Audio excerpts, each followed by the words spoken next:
Hello student of 10th class. You also know about the chapter number 14 are running.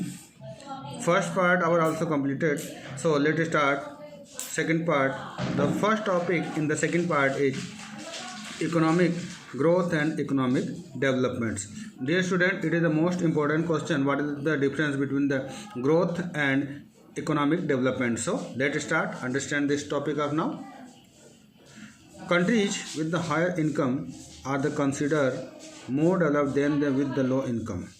देखिए ऐसे देश बच्चों जो बहुत ज़्यादा डेवलप्ड हैं, ठीक है, उनके साथ हम लोग इस प्रकार का कंसिडर करते हैं जो लो इनकम वाले हैं उनसे हम लोग की तुलना करते हैं बच्चों. More than incomes means that the ability foods and fulfil human needs. देखिए ज़्यादा इनकम की बात करते हैं तो इसका मतलब ये होता है कि वहाँ पर बहुत अधिक मात्रा में गुड्स हैं और वो अपनी रिक्वायरमेंट बहुत ज़्यादा पूरी कर रहे हैं. एट डिफरेंट नेशंस है डिफरेंट साइज ऑफ पॉपुलेशन. देखिए अलग अलग राष्ट्र में वहाँ की जो पॉपुलेशन है वो हमको अलग अलग देखने को मिलती है बच्चों. For comparison among the Nations total income is not suitable for criteria. अगर आप इनको कंपेरिजन करिए तो आपको पता चलता है कि जो इनकम है उनका जो क्राइटेरिया है वो सुटेबल नहीं है बच्चों. सो एवरेज पर capita income is given the importance for the national income. देखिए अगर आप एवरेज देखें पर कैपिटा इनकम तो हम इसको बहुत ज़्यादा इम्पोर्टेंट देते हैं नेशनल इनकम के लिए बच्चों. With the changing times increase the national income. देखिए जैसे जैसे समय चेंज हुआ बच्चों हमारी जो पर कैपिटा इनकम है उसमें बहुत तेज़ी से हमको वृद्धि मिल रही है. राष्ट्र की इनकम में भी हमको चेंजेस देखने को मिलता है. National income at the per capita income are the very useful for calculating the development. देखिए नेशनल इनकम और पर कैपिटा इनकम जो है वो हमारे लिए बहुत ज़्यादा इम्पोर्टेंट होता है जिससे कि हम लोग क्या करते हैं अपने देश की प्रगति और डेवलपमेंट को प्रोग्रेस के बारे में जानकारी प्राप्त होती है. But it is not suitable index show the development. लेकिन अगर आप देखें तो कोई भी ऐसा इंडेक्स नहीं है जो इसको प्रॉपर वे में बच्चों शो कर सके. And welfare progress a country. और कितनी स्पीड से लोगों का वेलफेयर हमारे देश के अंदर हो रहा है. When we seen the personal ambition of targets with the notice that people not only want to good income. अगर हम पर्सनल एम्बिशंस को देखें बच्चों तो हम टारगेट्स को नोटिस करते हैं और पता करते हैं कि किस प्रकार से जो इनकम है वो हमें शो की जा रही है, दिखाई जा रही है. Also require the security. देखिए हमें क्या क्या जरूरत पड़ती है सिक्योरिटी की, डिग्निटी की, इक्वलिटी की, फ्रीडम की, इन सभी चीज़ों की हमें आवश्यकता होती है बच्चों. So income is not the only the important ingredients. देखिए केवल इनकम ही एक बहुत ही ज़्यादा महत्वपूर्ण तत्व नहीं है. We can not get the developed social structure good environment only the money. देखिए बच्चों केवल मनी से ही हम एक अच्छा इन्वायरमेंट, अच्छा वातावरण डेवलप नहीं कर सकते हैं. It was consider that the people will happy. ये तब हो सकता है कि जब वहाँ पर जो लोग रह रहे हैं वो बहुत ज़्यादा खुश हों, उनको हर प्रकार की जरूरत हो. But is now the believed that economic development is not only the objective. देखिए ऐसा कुछ लोग बिलीव करते हैं कि जो डेवलपमेंट्स हैं वो तभी संभव हो सकता है जब इकोनॉमिक डेवलपमेंट हो या उसके ऑब्जेक्टिव्स को हम पूरा करें. There should be improvement in the social. इसके लिए हमें सामाजिक डेवलपमेंट भी होना चाहिए हमारा. Political to all other fields, दूसरे फील्ड्स में भी होना चाहिए. इकोनॉमिक डेवलपमेंट्स भी होने चाहिए बच्चों में. पॉजिटिव चेंजेस भी होनी चाहिए. लिविंग स्टैंडर्ड में भी वृद्धि होनी चाहिए. यही तभी हम कह सकते हैं कि हम इकोनॉमिक ग्रोथ की तरफ बढ़ रहे हैं बच्चों.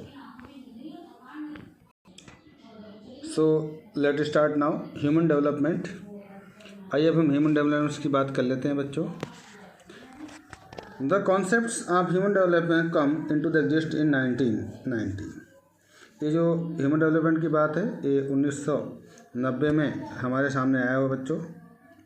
Human development index under the leadership of महबूब अल हक.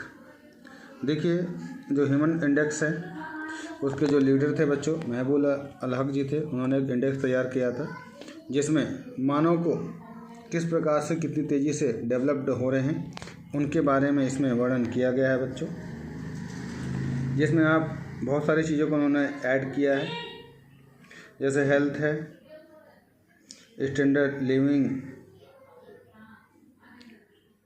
पर कैपिटा इनकम्स, ये सब सारी चीज़ों को उन्होंने ऐड किया है बच्चों। देखिए यूनाइटेड नेशन डेवलपमेंट प्रोग्राम्स चलाए गए हैं बहुत सारे। This index was prepared keeping the mind that the criteria of the evolution the results of the development should be expansion of the alternative Mankind. देखिए जो इंडेक्स है वो इस बात को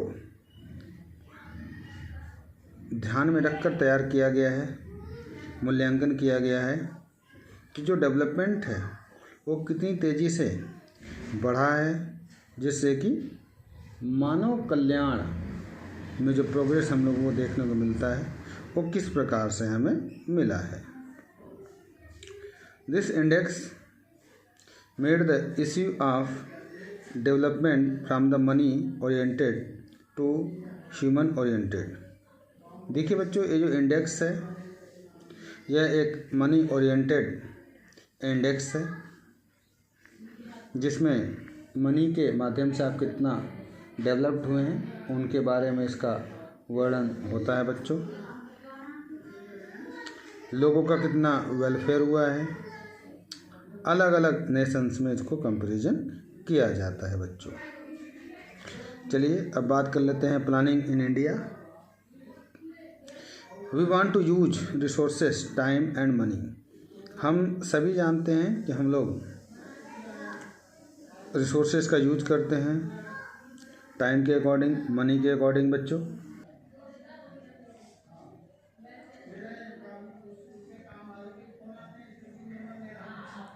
सच a way that maximum work can be perform by the using these resources in the proper manner.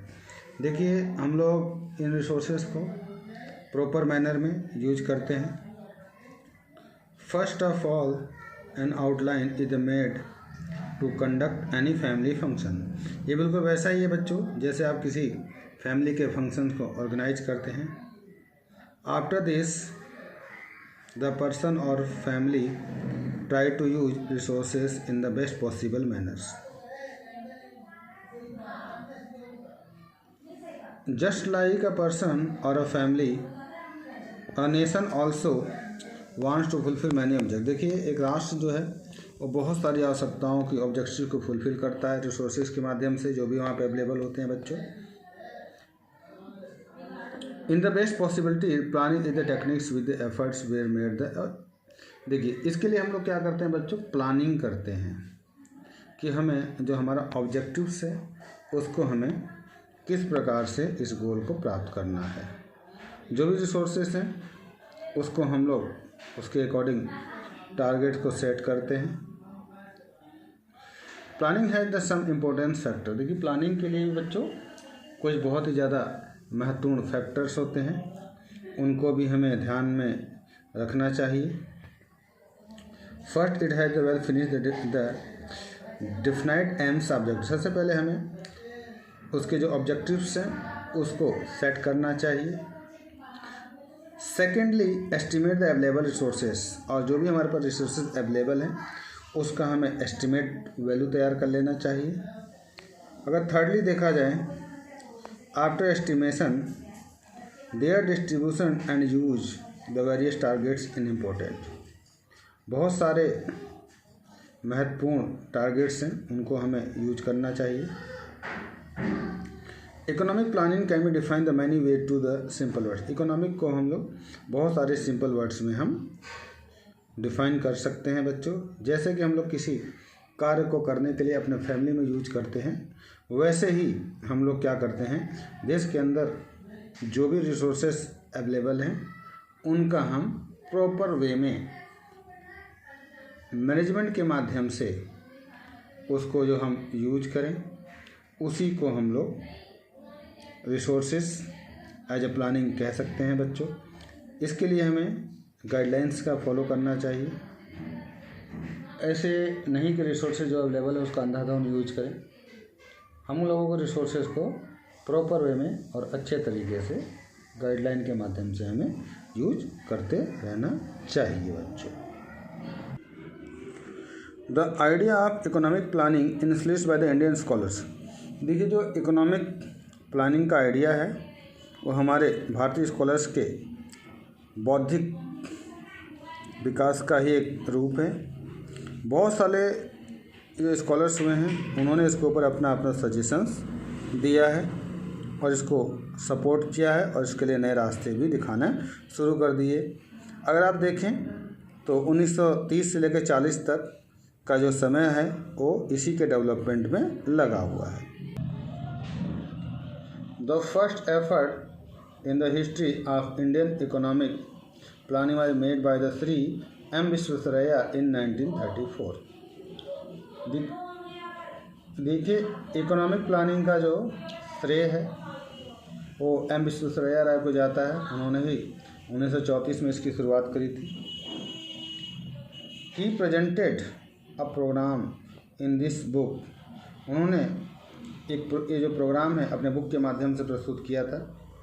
Planned economy of India, उस पुस्तक का नाम था बच्चों planned economy of India. After independence government of India form the planning commission. आज़ादी के बाद भारतीय सरकार ने प्लानिंग कमीशन की स्थापना की 1950 में। The main objective of the commission was the elevate the resources. देखिए ये प्लानिंग कमीशन का लाने का मेन एम था कि जो भी रिसोर्सेज हमारे पास अवेलेबल हो बच्चों उनको बहुत अच्छे तरीके से इम्पोर्टेंट तरीके से उनको क्या करना है, हमें यूज करना चाहिए। इसके लिए उन्होंने ये प्रोग्राम लेकर के आए थे इफ़ेक्टिव तरीके से, जिससे कि ज़्यादा से ज़्यादा लोगों को उससे फ़ायदा हो। बहुत सारे इम्पोर्टेंट फंक्शंस इस कमीशन के माध्यम से फिक्स किए गए हैं, ऑब्जेक्टिव्स को बनाया गया है और इसको डेवलप किया गया है बच्चों। Planning commission was an advisory constitutional institution. देखिए प्लानिंग कमीशन क्या है, एक एडवाइजरी है, इंस्टीट्यूशन है, यानी ये क्या करता है, एडवाइस देता है। इन 1952 government of India established a national development council. 1952 में भारतीय सरकार ने एक नेशनल काउंसिल डेवलपमेंट की स्थापना की जो इसके एम को सेट कर सके।